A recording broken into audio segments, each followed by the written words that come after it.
À Shabbat, pour faire borer, il faut respecter, quand on a des choses mélangées, que ce soit des nourritures, des habits, quoi que ce soit de mélange, des livres, d'accord, on peut trier seulement si on respecte 3 conditions. 1, on prend le bon du mauvais, c'est-à-dire ce qu'on veut maintenant, ce dont on a besoin maintenant, ce qu'on ne veut pas appeler le mauvais, pour une utilisation immédiate et sans ustensiles de tri spécial, tels que filtre, tamis, etc. D'accord?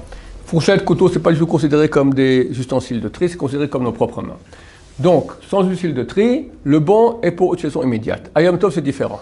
Vu que Yom Tov, il y a une mitzvah de la Torah de Samarta Bechagecha d'être en joie à Yom Tov, les sages d'Israël ont dit c'est le contraire. Tu fais le borek le plus facile. Par exemple, tu as un plat maintenant avec du riz et tu as un petit pois dedans.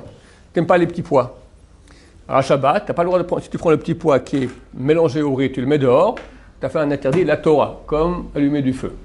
Qu'est-ce qu'il faut faire à Shabbat? Il faut manger le riz autour du petit pois à la fin. Ou bien tu prends le riz tu prends du petit pois avec le riz.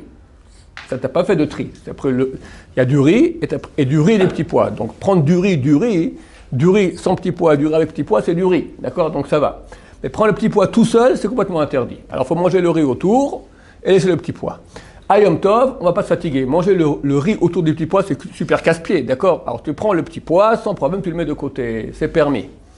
Même si c'est une chose qui est mouktsé, si dans le mélange, il y a plus de non-mouktsé que de mouktsé, tu veux prendre le mouktsé par exemple, tu as, je sais pas moi, tu as des pistaches. Et dans les pistaches, il y a des cailloux, d'accord? Tu peux, pendant Yom Tov, enlever les cailloux des pistaches pour prendre les pistaches.